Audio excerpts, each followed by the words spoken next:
According to the Masonic Encyclopedia, another symbol for resurrection is the Egyptian obelisk.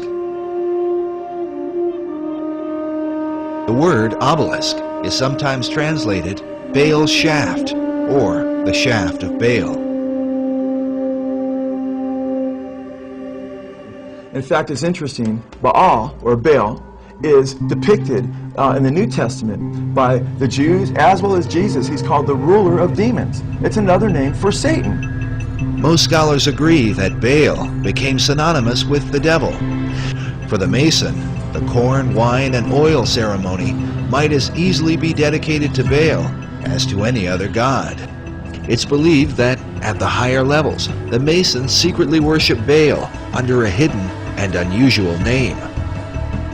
As you go higher up in the Masonry, you learn the secret name of God, which is a secret and the lost word that the Masons in the Blue Lodge seek. They already know it. It's Jobulon. It's a combination of Jehovah, Baal, and Osiris. It's a deity that is not the God of Abraham, Isaac, and Jacob. From a biblical Christian standpoint, and as a Christian, I have to really take issue with this, because there are many scriptures from Genesis to Revelation that condemn idolatry and worshiping other gods. Freemasonry is rationalist and humanist. It is not superstitious, and it is not involved in the occult. Coyle's Encyclopedia of Freemasonry, he admits on page 516 that Jebulon is basically a composite of 3 different names of different gods. Je, meaning Jehovah, or the Syriac name of God, as he says, and then Baal, or he says Bel, B-E-L, or Baal, he spells it B-A-A-L, how the Bible spells Baal, or Baal, it's pronounced in Hebrew, which is the Canaanite god. And then he gives on for the Egyptian god, referencing many Masons reference Osiris. It's not intended to represent a god. Its only use in the ritual is as a password to gain entry to the lodge. It's a demonic god. It's Baal worship. That's what you're involved in. It is the word for God in 3 ancient languages, 3 ancient civilizations, and that's all it is.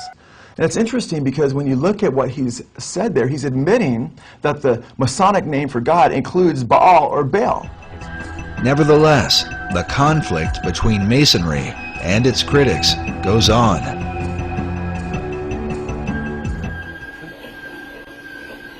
To raise the royal arch. Yah, Bel, On. Yah, Bel, On. Yah, Bel, On. Masonic Lodge has taken the sacred name of God and mingled it with the name of pagan deities.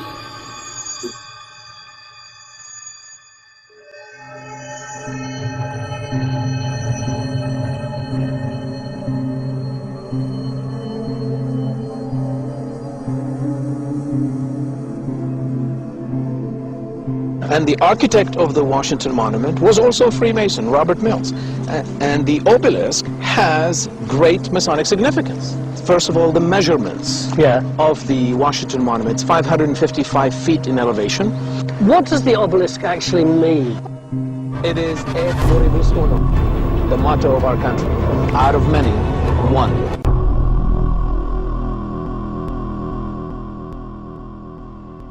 But what about the most secret society of them all?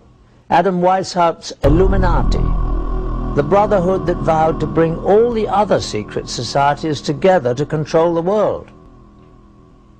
Is it still actively pursuing its diabolical plan of world domination? Indeed, shocking new facts that we have uncovered reveal that it is stronger than ever today. Studying a top-secret society is much like studying the current of a lake. The ripples on the surface give us clues to know what is going on in the darkness below. The Illuminati's grand plan required that it infiltrate the governments of all countries around the world.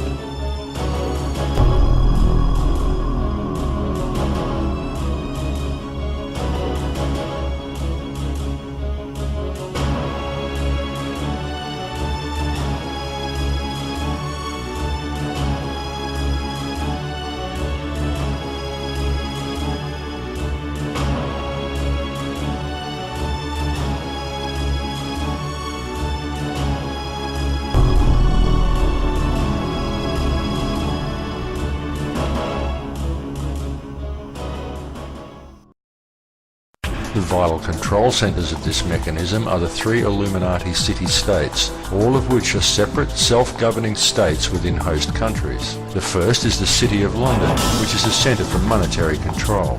The second is Washington's District of Columbia, which is the centre for military control. And the third is Vatican City in Rome, which is the centre for spiritual control. Each city-state is a completely separate, self-governed and sovereign state within an external sovereign country. Each has its own laws, its own news services and its own infrastructure. Each pays no taxes to the sovereign country in which it is located, and each has its own flag. Each flag bears either the 3 stars, the 3 crowns, or the 3 dragons, signifying the 3 city-states. Each city-state also has its own obelisk, as the bloodlines that control the world can be clearly traced back to ancient Egypt. Through incestuous intermarriage, most of the royal families of Europe can claim Merovingian descent. And it is said that from these royal families have come all 44 of the United States presidents. These connections around the world through the Priory of Zion provided the Illuminati with the means to influence politics and power around the globe.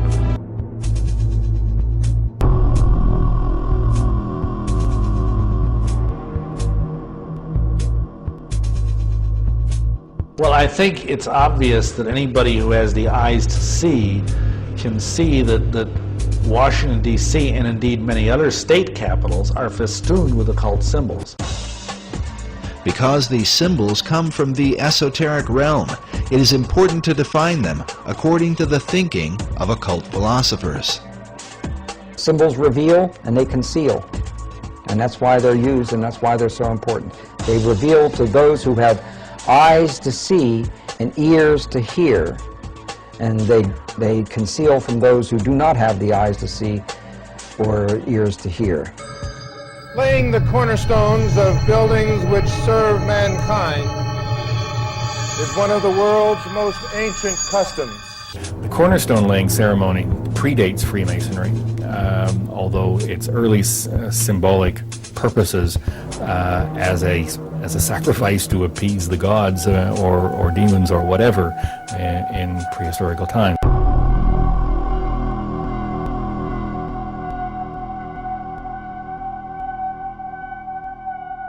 The cornerstones of the President's house, known to us as the White House, the Washington Monument, the Smithsonian, and Constitution Hall stand out among many others as outstanding examples of cornerstones which have been laid Masonically.